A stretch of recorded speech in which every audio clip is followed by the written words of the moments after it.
Sophie Miller slapped a bright pink card against my chest while half the student section yelled my name. Come on, Hayes. Pick one before somebody picks for you. Across the card, in fat black marker, somebody had already written model, and underneath it, in 3 different handwritings, actress, influencer, and Mary Rich. I held it up like evidence at a trial. Wow. Glad we all agree I have a strong academic future. That got the laugh I expected. Jordan Price leaned over the bleacher rail and called, "Definitely not college." The people around him cracked up, and I laughed too because when you had my grades, pretending the joke was yours was easier than explaining why it bothered you. Sophie hooked an arm through mine. You know I'm right about modeling. Look at you. I looked down at my faded denim jacket, black boots, and the cheap silver hoops I'd bought with tips from my weekend shifts. Yeah. Very Milan. You could wear a trash bag and make it expensive. Good, because that's roughly my clothing budget. Another laugh. Easy. Familiar. I was good at this part. Being looked at. Being wanted. Knowing exactly when to smile, and when to let somebody wonder if I was making fun of them. A sophomore I barely knew tried to hand me his phone. Put your number in? You're brave, I told him. I'm 17. Then you're also bad at math. Sophie nearly choked on her soda. The kid retreated red-faced, and before anybody could rescue him, someone behind me said, "Move." Tyler Bennett didn't raise his voice. He didn't have to. People made room for him the way they did for quarterbacks, cops, and anybody who walked like the space already belonged to them. He ignored the pink card, ignored the guys looking at me, ignored Sophie's grin, and stopped directly in front of me with a paper cup in one hand. "Hot chocolate," he said. 2 sugars. No whipped cream. I took it. You remembered. He gave me a look. You've complained about whipped cream 12 times. That's not remembering. That's trauma. He smiled. Tyler remembered everybody's name and somehow forgot where he left his keys at least twice a week, but he knew exactly how I took my hot chocolate. He glanced at my hands wrapped around the cup. You cold? No, yeah. I bumped my shoulder into his. Controlling. Observant. Annoying. Still here. That one made me smile before I could stop it. Behind us, the marching band hit something loud and triumphant. The stadium lights burned white against the October dark, and the home crowd surged to its feet as Westbridge pushed toward the end zone. Tyler didn't turn around with everybody else. He reached past me instead and tugged the pink future card from Sophie's hand. He studied model, actress, influencer, Mary Rich, then uncapped the marker hanging from the string. Oh, this should be good, Sophie said. Tyler wrote something across the bottom, folded the card once, and slid into my jacket pocket before I could read it. What did you put? None of their business. It's literally my card. Then read it later. Before I could steal the marker, a dry voice cut through the noise. Hayes. Mrs. Ellis stood 3 rows down in her Westbridge faculty jacket, holding a sheet of paper between 2 fingers. My stomach sank before she even climbed the steps. You left before I could give this back. Sophie suddenly found the field fascinating. Tyler's smile disappeared. Mrs. Ellis handed me the paper. Red ink covered the top corner. D. Not a cute D-. Not a generous D-. A deeply committed, professionally executed D-. You'll need to retake this, she said. And given your current average, I strongly suggest you take that seriously. Jordan, still close enough to hear, whistled under his breath. There goes Harvard. I folded the paper before anybody else could see it. Harvard will survive. Mrs. Ellis didn't smile. Will you? She moved on before I could answer. For once, I didn't have a comeback ready. Tyler took the test from my hand, glanced at the grade, then folded it smaller and tucked it behind the pink card in my pocket. Forget them. Kind of hard when one of them controls whether I graduate. You'll graduate. Based on what evidence? You always land on your feet. I folded the test again and shoved it deeper into my pocket. That is an extremely generous interpretation of my academic record. Above the stadium, something low and silver crossed the darkness. A passenger jet, climbing steadily, its navigation lights blinking red and white. The crowd roared at something happening on the field, but I watched the plane instead. Just for a few seconds. Long enough to follow it until the lights nearly disappeared into the black. Tyler touched my elbow. "Where'd you go?" I looked back at him. Nowhere. His eyes narrowed like he didn't believe me, but he let it go. Then his grin returned. "Party Saturday." I groaned. "I have that retake coming up. So Mrs. Ellis just threatened my entire educational career. Your entire educational career has been threatening itself for years." I laughed despite myself. Tyler leaned closer, lowering his voice like he was offering me a secret instead of trouble. "Come on, Lena. One night won't change your life." I looked at him, then at the field, then once more at the empty patch of sky where the plane had vanished. "Fine," I said. Tyler caught the football one-handed before it hit me in the face, tucked it under his arm, and pointed across the parking lot. "Try throwing at someone who's actually playing." The two guys near the tailgate laughed and raised their hands in surrender. "Relax, Bennett. We were aiming for the future supermodel. Then work on your arm." Tyler tossed the ball back hard enough to send both of them scrambling. I took another sip from my soda. "My hero." "You're welcome." I was talking to the football. He hooked 2 fingers through my belt loop and pulled me closer. "Keep talking." "I usually do." I kissed him before he could come up with anything better. Someone behind us yelled, "Get a room," and Tyler raised 1 finger over my shoulder without breaking the kiss. I laughed against his mouth. Saturday night had swallowed half the senior class into the Bennett family's lake house, a place on the good side of town where the driveway had a basketball hoop that wasn't held together with duct tape, and nobody kept an empty coffee can under the kitchen sink for loose change. Tyler's dad had given him the keys for the weekend. My mom would have given me a lecture and maybe a bus schedule. Sophie appeared beside us with a red cup. "Lena, your fan club is getting restless." She pointed toward the fire pit, where Ryan Cole lifted his cup at me and Mason Green made a heart with his hands. "Popular tonight," Tyler said. "Jealous." "I have better hair." "Debatable." "You're dating me." "For now." He smiled and pulled me closer. Ryan shouted, "Hayes, when Bennett gets boring, call me." Before I could answer, another voice cut in. She'd have to own a phone worth calling first. Madison Clark was sitting on the edge of the patio with 2 girls from cheer, looking at the cracked corner of my screen. "Seriously, Lena, does that thing even get texts?" I held it up. "Mostly from your boyfriend." Sophie made a noise somewhere between a cough and a scream. Madison's smile tightened. Tyler picked up his drink. "Hey, Madison." She looked at him. "What?" "My girlfriend's phone costs less than yours." He took a sip. "She still gets invited places without begging." The guys around the fire went quiet for half a second, then Ryan burst out laughing. Madison rolled her eyes and walked toward the house. "That was mean," I said. "Yeah." "I liked it." "I know." He handed me a fresh soda from the cooler. Diet lime. He'd grabbed it without asking. Later, when the music got louder and everybody started arguing about where to go next, Tyler found me sitting on the hood of his Mustang. He climbed up beside me and stretched his legs toward the windshield. "You disappeared." I moved 20 feet. "Same thing." "You survived." "Barely." He offered me his hoodie.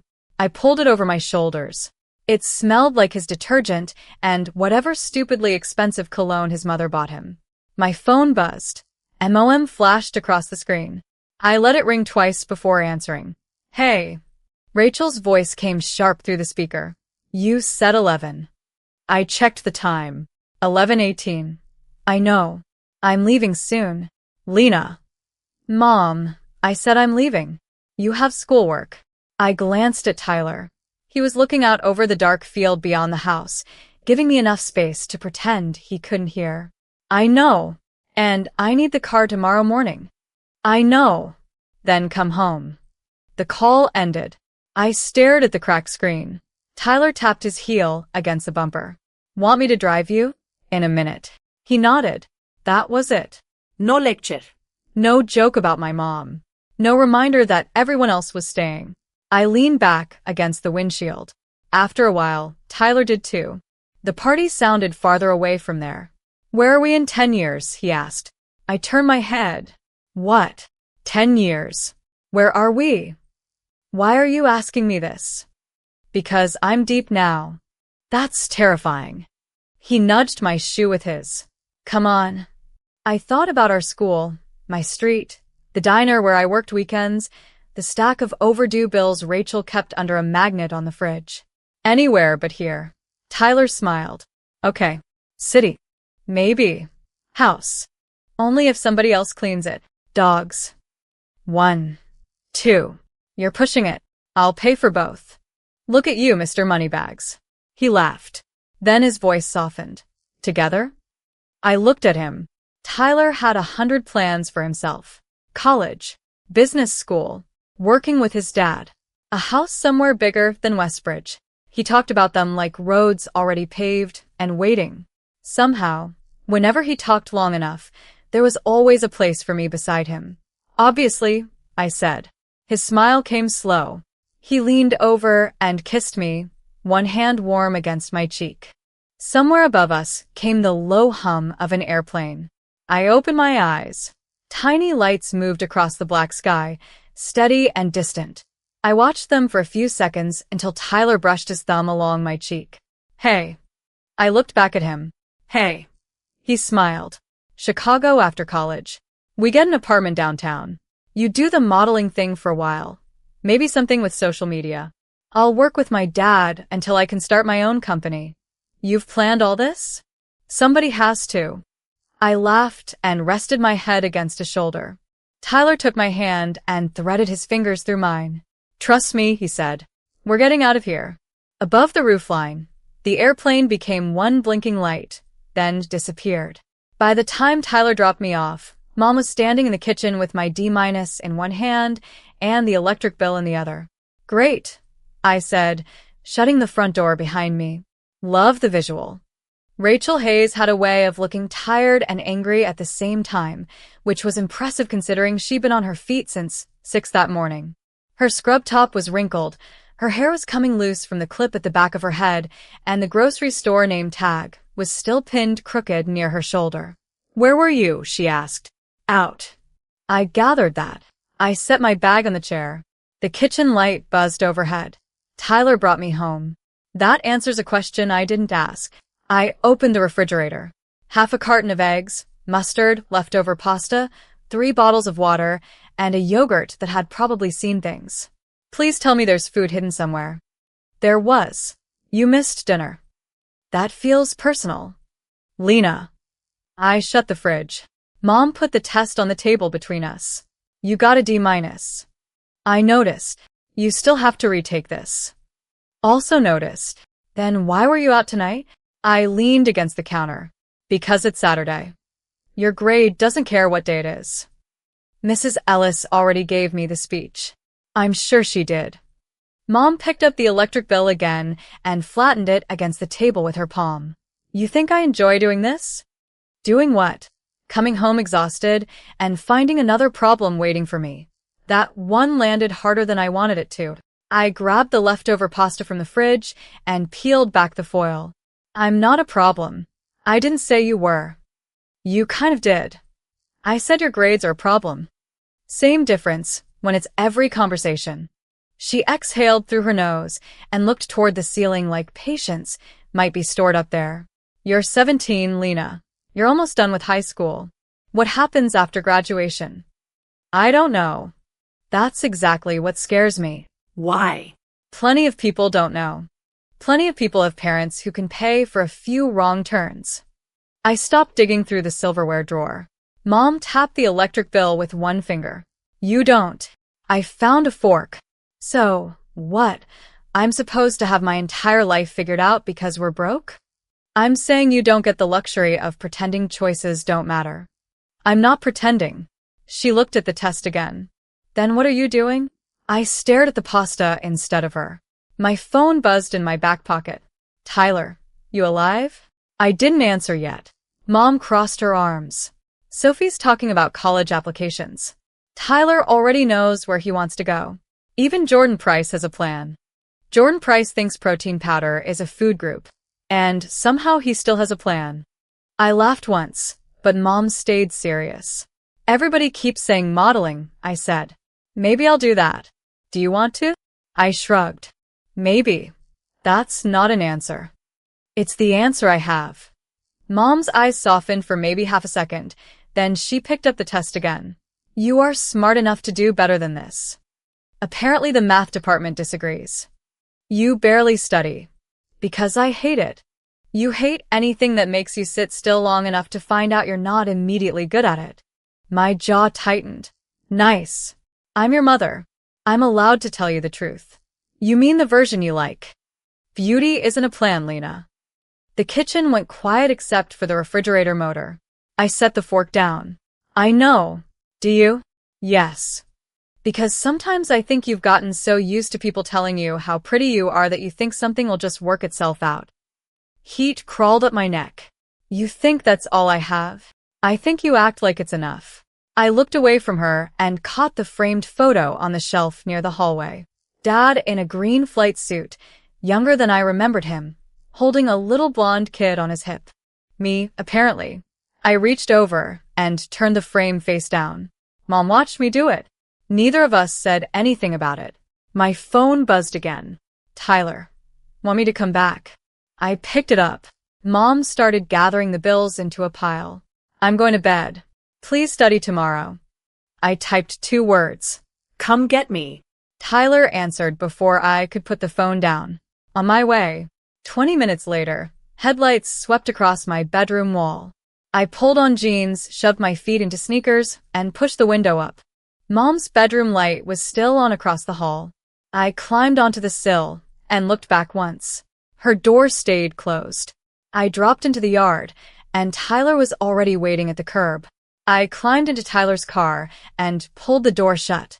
Drive. He looked over at me. That bad. Worse. He started the car. Food. I'm not hungry. Okay. Where do you want to go? I stared through the windshield for a second. Anywhere.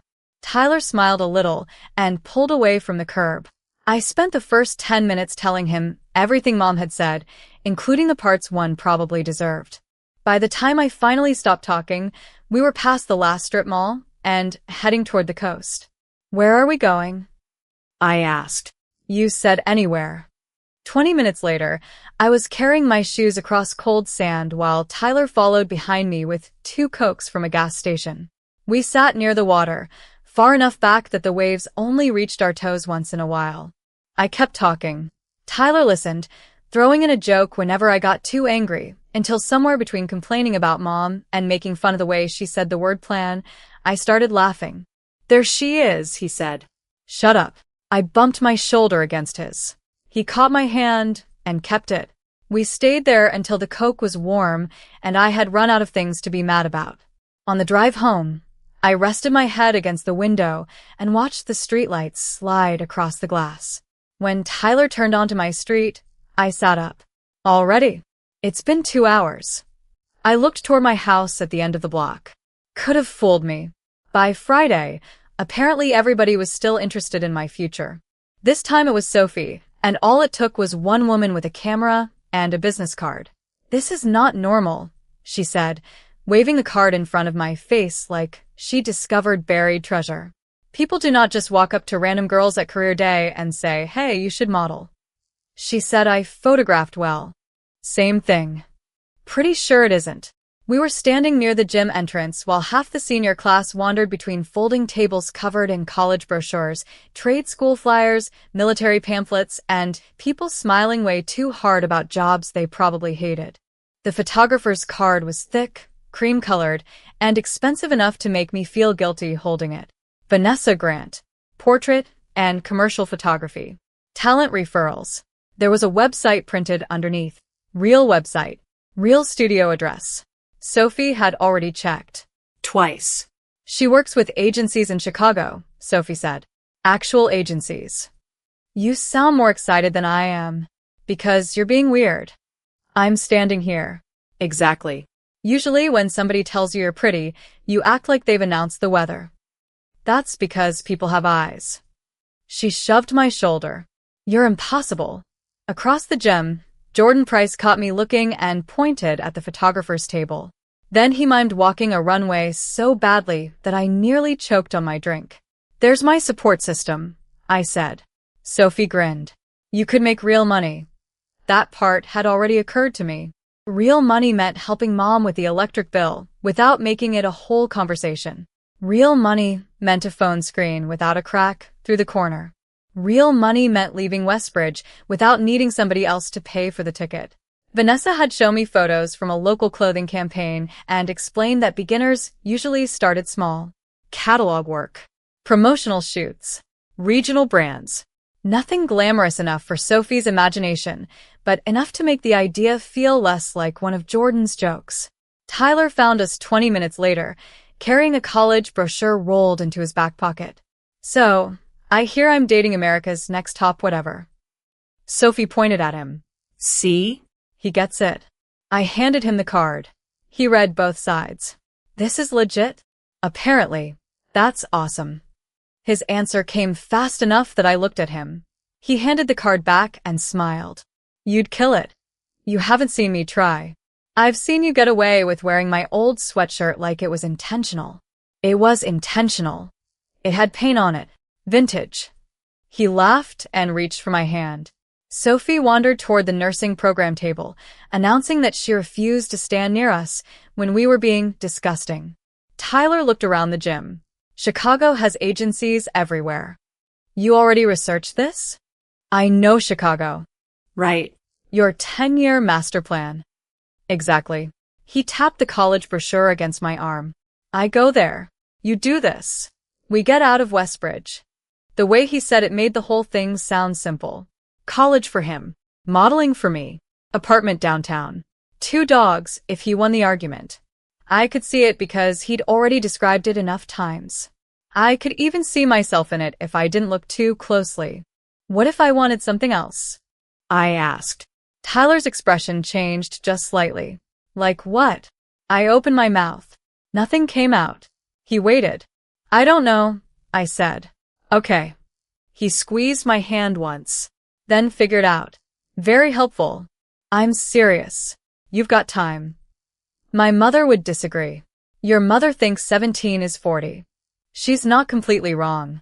We walked out through the side doors because the gym had started to feel too warm.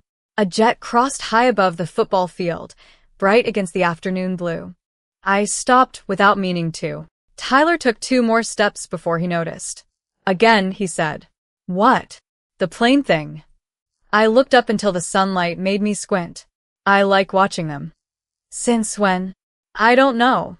He followed my eyes for a second, then checked his phone. Saturday, by the way. Matt's parents are gone. I looked back at him. I have that exam. Monday? Yeah. Tyler smiled. Since when do you care? I laughed because that was what I usually did when he said something true before I was ready for it. Then I looked down at Vanessa Grant's card in my hand, and the laugh faded before I could stop it. Vanessa called that afternoon. I almost didn't answer because I was halfway through my shift at the diner and balancing 3 plates on one arm, but Sophie had apparently given her my number after deciding my future required administrative assistance. I had a cancellation tomorrow morning, Vanessa said. Local clothing catalog. Nothing glamorous. They need one more girl, and I thought of you. Do I need to know what I'm doing? Can you stand where I tell you and not panic when someone points a camera at you? I looked through the kitchen window at a customer waving for more coffee. That describes most of my life. Vanessa laughed. 9 o'clock. The next morning I stood inside her studio wearing jeans that cost more than everything in my closet combined while a woman named Claire pinned the back of a sweater so it fit correctly. Bright white lights surrounded me. A fan pushed my hair away from my face. Vanessa lifted her camera. Chin down a little. Eyes here. The shutter clicked. Turn your shoulder. Click. Good. Don't pose so hard. I'm barely doing anything. Exactly. 20 minutes later, she lowered the camera and looked through the shots. You're easy to photograph. Is that a compliment? It's a paycheck if you want it to be. You walked over. On the screen, I looked like somebody who knew exactly where she was going. Clean clothes. Perfect light. No cracked phone. No D- folded inside a backpack. That's me. Last time I checked, Vanessa tapped through 3 more images. The boutique pays beginners $150 for the half day. If they use you again, it goes up. $150 for standing under lights while somebody told me where to look. I thought about Mom's electric bill. Yeah, I said. I could probably tolerate that. During the next setup, Claire changed my jacket while Vanessa adjusted a light near the window. A low engine sound passed overhead. I turned before I meant to. Beyond the glass, a passenger jet crossed the blue between 2 buildings. Lena? Vanessa called. I kept watching until it disappeared behind the roofline. Sorry. I turned back toward the camera. Where do you want me? When I got home, I found the electric bill beneath the magnet on our refrigerator, counted out $80 from what Vanessa had paid me, and slid it underneath. Mom noticed while I was drinking water at the sink. She pulled the money free and looked at me. What's this? Model money. Lena. It's legal. I checked. She almost smiled. You should keep it. I kept some. You earned all of it, and I live here for all of it. Mom looked down at the bills in her hand. For once, neither of us argued. I went upstairs before she could make it weird. By 4 that afternoon, the $80 under Mom's electric bill felt like evidence that maybe everyone else had been right about me, and the algebra review sheet spread across my bed felt like evidence that Mrs. Ellis definitely was. I stared at the first problem for 6 minutes. Then I checked the answer key. Wrong. I tried the second one. Also wrong. Excellent, I told the ceiling. A pattern. My phone buzzed beside my knee. Sophie, Matt's at 8. Where's something illegal? I turned the phone face down and tried problem 3. 10 minutes later, I had erased through the paper hard enough to leave a gray hole where the answer was supposed to be. I opened my textbook. The explanation somehow used more letters than numbers, which felt personally disrespectful. Another buzz. Tyler. Want me to pick you up at 7:30? I typed studying. 3 dots appeared immediately. I'm proud and frightened. I smiled despite myself. Shut up. Need help? I looked at the page. Tyler was good at math. Tyler was good at almost everything school expected people to be good at. My fingers hovered over the keyboard. Then I typed no. I got it. The lie looked convincing enough on a phone screen. I worked another problem. Wrong. I went downstairs, got water, came back, and tried again. Wrong. 40 minutes later, the review sheet looked exactly the same except for more eraser marks, and one corner I had accidentally torn. Mom passed my open door carrying laundry. She stopped. You're studying? Please don't make a big deal out of it. I wasn't going to. She stood there another second. Want help? Can you explain quadratic equations? Absolutely not. Then our relationship has reached its natural limit. She smiled and kept walking. I looked back at the page. One more problem. I wrote half an equation, got stuck, erased it, wrote it again, and felt the frustration rise so fast I wanted to throw the pencil across the room. My phone buzzed. Sophie, if you make me walk into this party alone, I will tell everyone about 6th grade bangs. I stared at the unfinished equation. Then I shut the textbook. Tomorrow, I said. I changed my shirt and went downstairs. The first thing I noticed when we got to Matt's house was that somebody had moved the speakers into the living room and turned the bass up high enough to rattle the picture frames. The second thing I noticed was Ryan Cole leaning against the kitchen counter with a red cup in his hand and a grin that meant trouble. Hayes, he called. You came. Try not to sound so surprised. I figured Bennett finally chained you to something. Tyler appeared behind me with 2 sodas and handed me the one with lime before Ryan could say anything else. You worry about your own survival, Tyler said. Ryan lifted both hands. Relax. I'm being friendly. You're bad at it. I laughed and took the drink. He's right. Ryan pressed a hand to his chest. This is bullying. You'll recover. The house was packed with people from school, music spilling out through the open back door, somebody already dancing on a coffee table like graduation was happening tomorrow instead of months away. Sophie dragged me into the living room before I'd finished half my drink. By the time the next song started, I had forgotten about Mrs. Ellis, the retake, Vanessa Grant's business card, Mom's face across the kitchen table, and every other thing that had been sitting too close to the surface all week. Tyler danced badly on purpose until I shoved him. He grabbed my wrist, spun me back, and Sophie screamed like we were performing for an audience instead of making idiots of ourselves near a couch. Later, Ryan found me by the back door while Tyler was outside talking to Matt. "So," he said, "you ever get tired of dating the same guy? Do you ever get tired of asking questions you already know the answer to?" "Sometimes I like hearing the answer change. Keep waiting." He smiled. "Worth a shot." Tyler came through the door, saw Ryan standing close, and slid one arm around my waist. "You good?" he asked me. "Perfect." Ryan laughed. "Man, you really are jealous." Tyler looked at me instead of him. "Should I be?" "Probably," I said. "I'm extremely desirable." "That part one no." I grinned. "See? Healthy communication." Ryan made a gagging noise and walked away. Tyler watched him go, then looked back at me. "You enjoy that way too much. You being jealous? You making me look stupid. You do most of the work yourself." He pulled me closer. "Mean. Sensitive. Come here."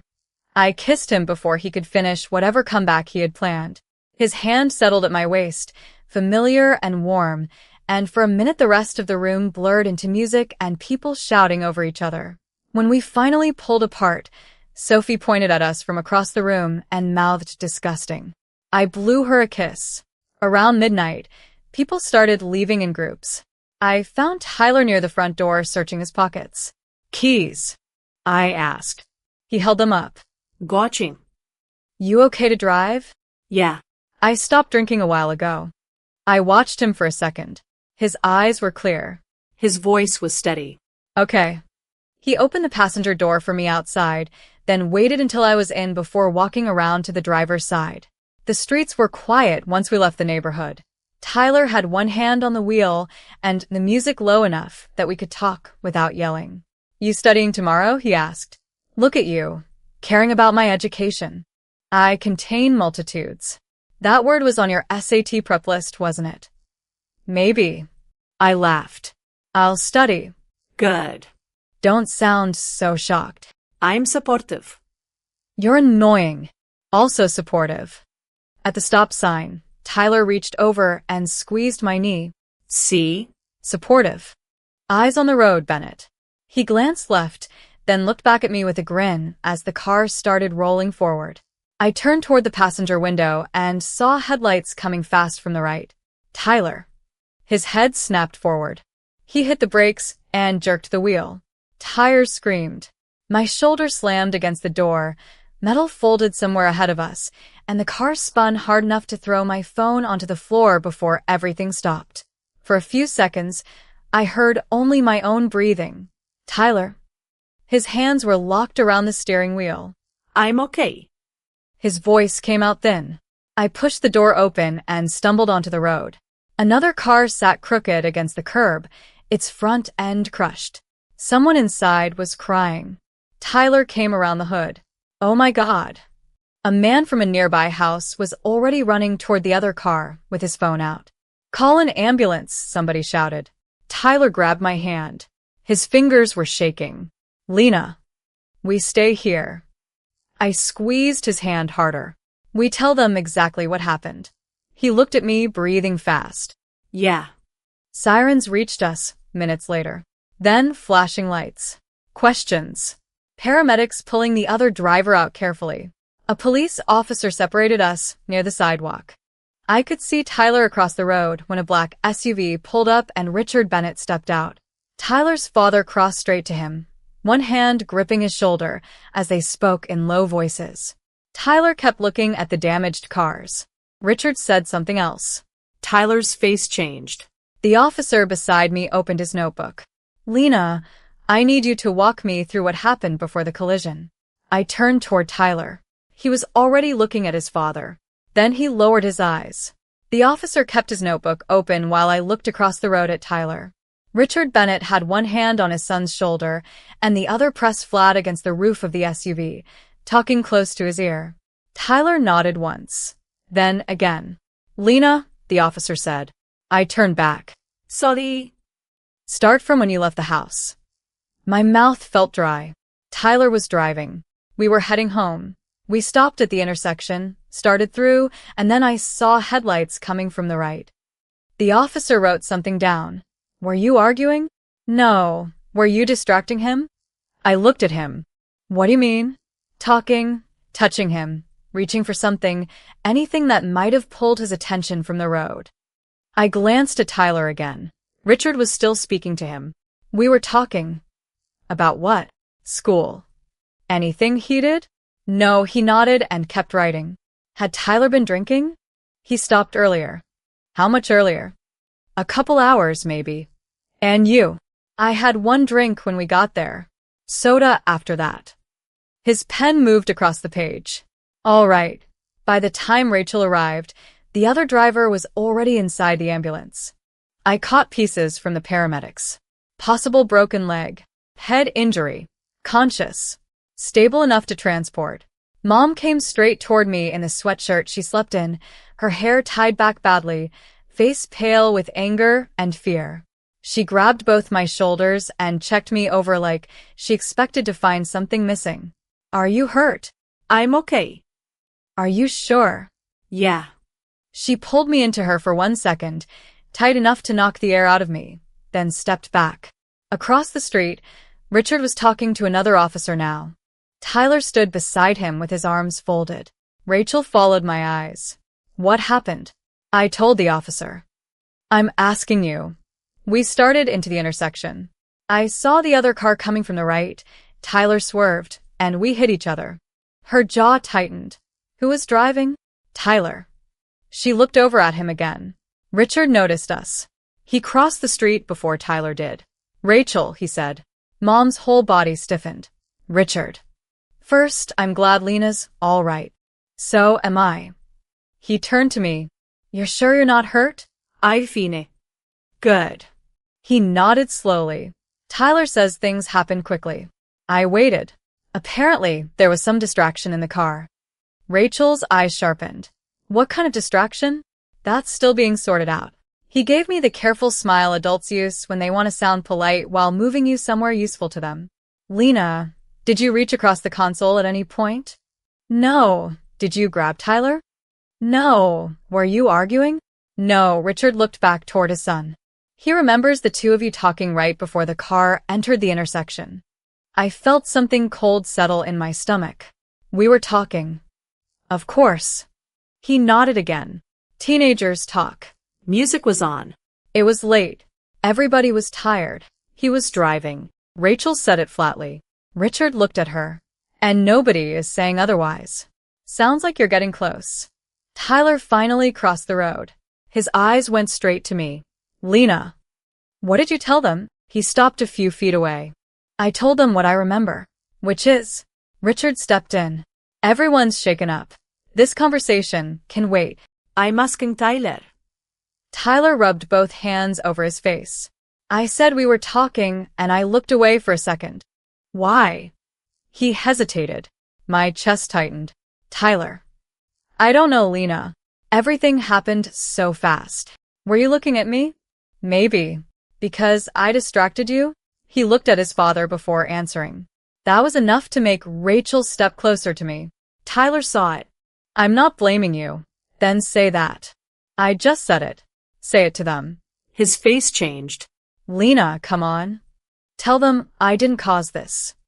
Richard exhaled sharply. Nobody has accused you of causing anything. Then why am I being asked if I grab him? Tyler lowered his voice. Can we talk somewhere else? I'm good here. Please. I stared at him for another second, then walked toward the edge of the parking lot. He followed. Rachel stayed close enough to see us, far enough to give me room. Tyler stopped beside a tree and shoved his hands into his jacket pockets. My dad says this could turn into a reckless driving charge because somebody got seriously hurt. Okay. And if that happens, I could lose the scholarship. I waited for the rest. College could get complicated. Okay. Lena. What?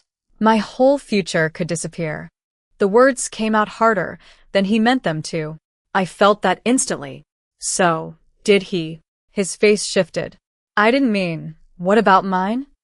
That's not what I'm saying. Then what are you saying? I'm saying I have a lot riding on this. And I don't. You know I didn't mean it like that. How did you mean it? He ran a hand through his hair. You don't even know what you want yet. Everything in me went still. Tyler's mouth opened, but I was already looking past him toward the flashing red and blue lights. Lena. I nodded once.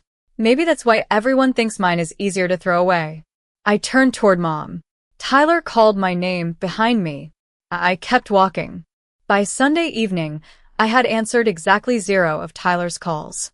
Tyler was waiting outside the diner when my shift ended, standing beneath the awning with both hands shoved into his jacket pockets.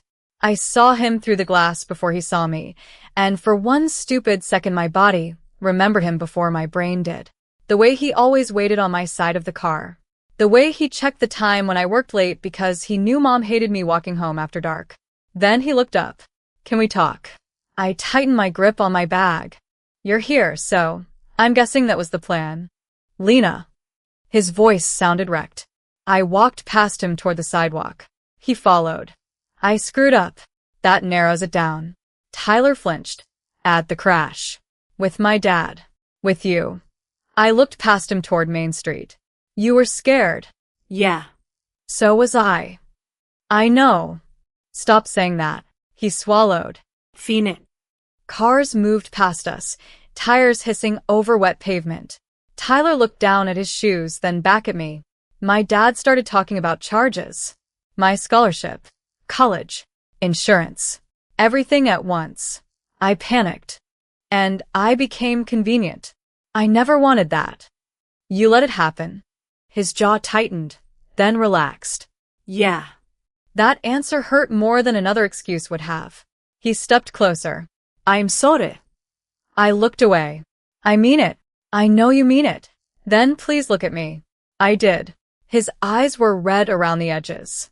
Tyler could talk his way through teachers, coaches, angry parents, almost anybody. Now, he stood there searching for words. I love you, he said. My chest tightened so fast I hated him for it. I believed him. That made everything worse. I love you too. His shoulders dropped like I had handed him something back. He reached for me slowly, giving me enough time to move away. I stayed where I was. His hand touched my cheek. I leaned into it before I could talk myself out of it. Then he kissed me. I kissed him back. For a few seconds, Tyler was Tyler again. The boy who remembered how I took my hot chocolate. The boy who drove across town when I texted 2 words. The boy whose future had included me so automatically that I had started treating it like mine. He pulled back just enough to rest his forehead against mine. We can fix this. I closed my eyes. I know. His thumb moved once along my cheek. Then let me. I opened my eyes. I don't know how to trust you anymore. His hand fell away. Lena, when everything was easy, I never had to wonder if you'd choose me. I did choose you. Until choosing me cost something. He looked like I'd hit him. Tears burned behind my eyes, and I hated those too. I'm not saying you don't love me. Then what are you saying?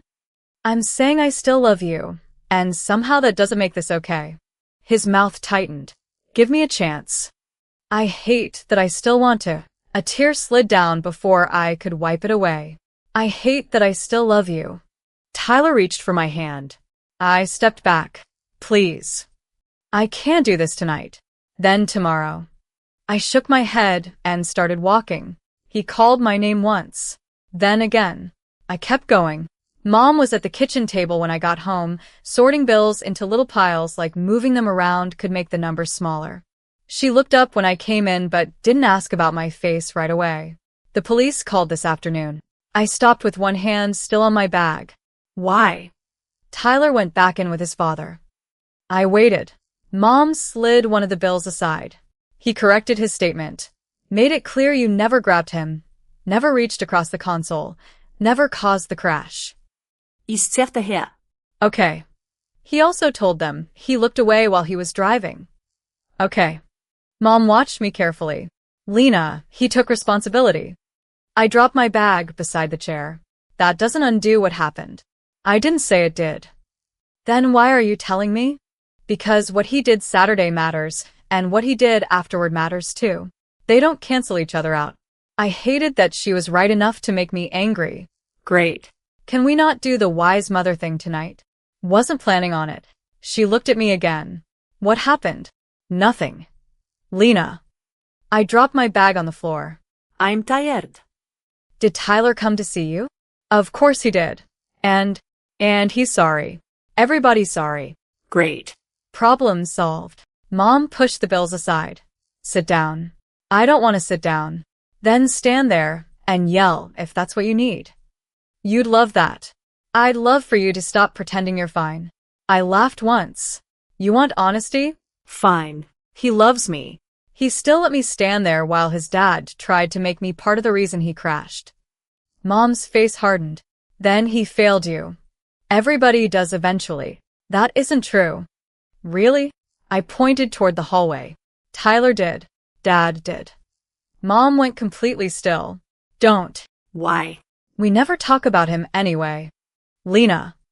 He left, and you act like saying his name will break something. Mom pushed back from the table. Your father didn't leave you. You're lying. The words came out before I had time to decide whether I believed them. Mom's face changed. She looked older somehow, like the kitchen light had found every year she'd spent refusing to talk about him. I'm not. Then where was he? Lena. You've had 17 years to come up with a better answer than that. She pushed her chair back and stood. For a second, I thought she was walking away from me again. Instead, she crossed the hall and opened the narrow closet beside her bedroom. I heard boxes scrape against the floor. When she came back, she carried a dark wooden box I had never seen before. She set it on the kitchen table between the bills and my abandoned school bag. What is that? Mom sat down. Your father. Is certes her. That's dramatic, even for you. Her hand rested on the lid. I kept everything I could. She opened it. The first thing I saw was a pair of silver wings. Under them sat a military patch, several photographs, a watch with a scratched black face, folded papers held together with an old rubber band, and letters tied with a faded blue ribbon. I picked up the wings. They were heavier than they looked. He was a pilot? Mom nodded. Air Force. I looked toward the hallway, toward the photograph I had turned face down days earlier. Same green flight suit. Same wings above his chest. I had seen that picture my whole life, but Mom had always called it his uniform and left it at that. I had stopped asking long before I was old enough to understand what I was looking at. You told me he left. I told you he was gone. You let me believe he left. Mom looked down at her hands. You were 5 when he died. The word hit harder than I expected. Died. His aircraft went down during a mission. I pushed back from the table. You said he chose the military over us. I said he chose to stay in. That is not the same thing. I know. You let me hate him. My voice cracked on the last word, which made me angrier. Mom's eyes filled, but she kept looking at me. I didn't know how to make you miss a man who is never coming home. I laughed once, sharp and ugly. So, you made me think he didn't want to? I made mistakes. That's a pretty big one. Yes. The answer stopped me. Mom usually defended herself, explained, listed reasons. This time, she just sat there with tears running down her face. I looked back into the box. There was a photograph of Dad standing beside a jet with 3 other men, all of them grinning into the sun. Another showed him holding me on his shoulders. I was wearing pink rain boots and one of his flight helmets, much too big for my head. On the back, in blue ink, Lena insists she can fly. I ran my thumb over the words. Why didn't you show me any of this? Because every time you asked about him, I remembered getting the call. Mom pressed both palms flat against the table. Then I remembered you waiting by the front window because you thought every car might be his. She swallowed. I started answering less. Then you stopped asking. I picked up the watch. The leather strap was cracked. Was this his? Every day. I fastened it around my wrist. It hung loose. Beneath the watch were several military papers clipped together. I flipped through them without understanding most of the language. One page mentioned Al-Hadar Corridor. Another, farther down, listed North Kandahar Province. I went back to the first page. Mom, are these supposed to be the same place? She leaned closer. I don't know. Her forehead tightened as she read them again. I've never noticed that before. I looked at the two names for another second, then set the papers aside. I reached for the letters. The top envelope had my name on it in handwriting I barely remembered. Lena. I looked at Mom. She nodded. The paper inside had been folded so many times the creases had turned soft. I read slowly. Most of it was ordinary. He asked if I was still refusing carrots. He said Mom claimed I had learned to whistle, and he wanted proof. He promised to take me somewhere with real airplanes when he got home. Near the bottom, the handwriting grew smaller. There was one line I read twice. Whatever life you choose, make sure it's yours. I sat there with the letter in my hand, and Tyler's words came back before I could stop them. You don't even know what you want yet. My phone was in my bag. I could have reached for it. I stayed where I was.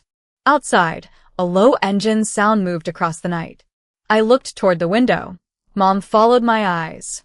A plane passed somewhere beyond the roofs, hidden at first, then visible between two houses as a pair of blinking lights. I stood. Where are you going? Mom asked. Outside. I opened the back door and stepped into the cold with Dad's watch loose around my wrist. I stayed outside until the plane disappeared and the cold finally pushed me back into the house. Mom had left the wooden box open on the kitchen table. Dad's watch was still loose around my wrist, and his letter sat beside the military papers like it had been waiting 17 years for me to read it. I carried my laptop to the table and typed military pilot into the search bar. 10 minutes later, I was watching cockpit footage. 20 minutes after that, I had moved on to civilian flight training, student pilots, training aircraft, airport diagrams, and videos of tiny planes lifting off runways that looked barely wider than our street. I kept clicking. Private pilot, commercial pilot, airline transport pilot, flight hours, medical certification, weather, Navigation. aerodynamics. The words stacked up faster than I could understand them. Then I found an aviation program 3 hours away. I opened the admissions page. High school diploma, mathematics, physics recommended, medical examination, fitness standards, entrance assessment, tuition. I stared at the tuition number long enough to make sure I had counted the zeros correctly. That seems rude, I said to the empty kitchen. Mom had gone to bed. The refrigerator hummed behind me. I scrolled back up. Math. I reached into my bag and pulled out the D- for Mrs. Ellis. It looked even worse beside the admissions requirements. I set it next to Dad's wings. One of those objects said pilot. The other said, maybe learn fractions first. I almost laughed. My phone started buzzing across the table. Tyler. I watched his name light up the screen. My hand moved toward it before I caught myself. For years, if something happened good, bad, stupid, embarrassing, Tyler was the person I told first. I wanted to hear his voice. I wanted him to make some joke and make the last few days feel less real. The phone kept vibrating. I picked it up. My thumb hovered over the answer button. Then I pressed the side button and set the phone face down. A minute later, a message appeared. Can we talk? I read it. Then I reopened the aviation page. The next link said student pilot medical requirements. I clicked. By 2 in the morning, I had 15 tabs open and understood maybe half of what I was reading. Eyesight standards, health history, training hours, written examinations, ground school. I found a video shot from inside a small training plane. The camera shook as the aircraft rolled down the runway. The engine got louder. The nose lifted. Houses shrank. Roads turned into lines. For a few seconds, the whole ground seemed to fall away. I replayed that part. Then I replayed it again. Dad's letter sat beside my hand. Whatever life you choose, make sure it's yours. I looked at the watch around my wrist. Okay, I whispered. The next morning, Westbridge knew about the crash before I made it through the front doors.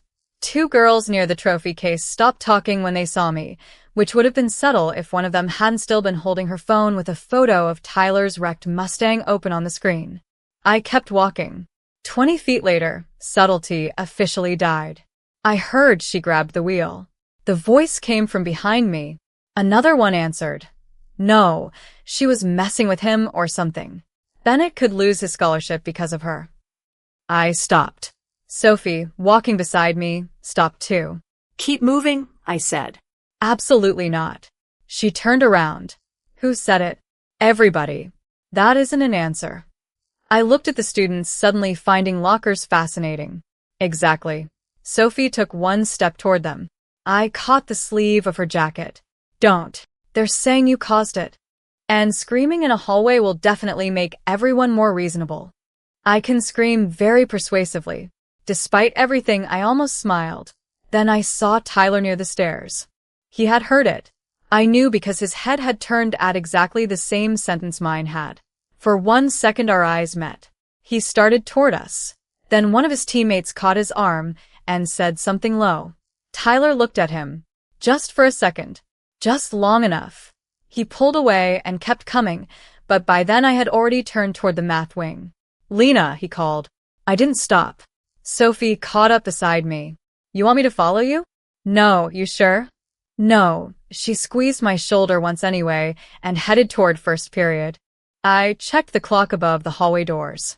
7:24. The aviation admissions page was still open on my phone. I put it away and reached for Mrs. Ellis's door. Mrs. Ellis was writing equations on the board when I walked into her classroom at 7:25. She glanced over her shoulder. You're early. I'm aware. It's upsetting for both of us. She capped the marker. What happened? Nothing. You voluntarily entered a math classroom at 7:25 in the morning. Something happened. I pulled the D- from my bag and put it on her desk. She looked at it, then at me. Your retake is still available. I know. You want another copy of the review sheet? Probably several copies. One corner of her mouth moved. What exactly are you asking me, Lena? I slid my phone across the desk. The aviation admissions page was open. Mrs. Ellis read the requirements. Her eyes moved from the screen to the test, then back to me. Flight training? Maybe. I spent half the night looking at it. She pulled out her chair and Saturday. Do you know how much work this would take with your current grades? I'm starting to get the impression a lot is the answer. A lot would be optimistic. Great.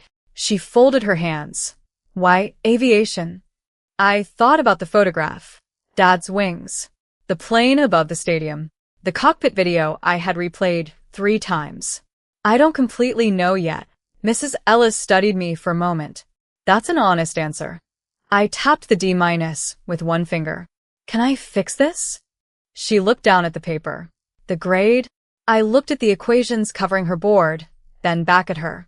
No. Me. Thank you for staying with Lena all the way to this moment. If you were Lena, would you have walked away from someone you still loved to find out who you could become? Tell me below and leave an I made it so I know you stayed to the end. And if you'd like to follow Lena into the next chapter, like and subscribe. Thank you for being here with me.